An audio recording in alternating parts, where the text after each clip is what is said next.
So you have these two concepts for the topic of polygons. It's really your choice which one you want to choose to bring you to the answer. To be honest, if you're very more familiar with the first one, go ahead and find it. Because they already told you pentagon, meaning you know the number of sides. Pentagon, how many sides? 5. 5. Nonagon? 9. Okay, they say already. So once you know that, I can always actually physically find this angle here and this angle here. Agree or not? Yes. Both are interior angles, right? Belonging to the n side, the 5-sided figure and the 9-sided figure. Then little 360 minus those two is the answer already. Oh. Right? Or you also could do by number of sides and finding exterior angle. I just give you an example, okay? To open your horizons and realize it. I already know that one exterior angle can be 360 divided by n. So if I use it for the regular pentagon, 360 divided by n is, divided by 5 is what? 12. 120.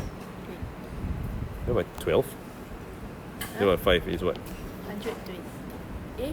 Sure. I don't know. Oh, this is not. This is What is it? 72. 72. So, but this is exterior, right? And what's the relationship between interior and exterior?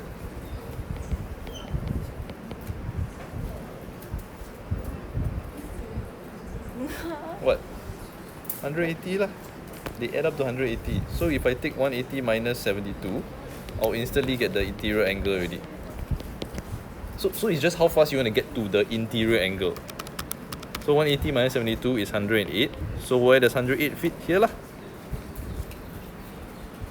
Oh. Oh, wait, wrong one. It's the other one, sorry. I'm doing for pentagon. N equals to 5. So this one is 108. Okay, sorry. And then I can still do the same thing for the 9-sided one, right?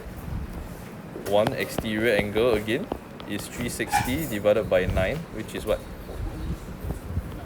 40. 40. Then interior angle equals to 180 minus 40, 140. Therefore, this is 140. Then x is there already. So x is 360 minus these two. Okay? Which turns out to be 112.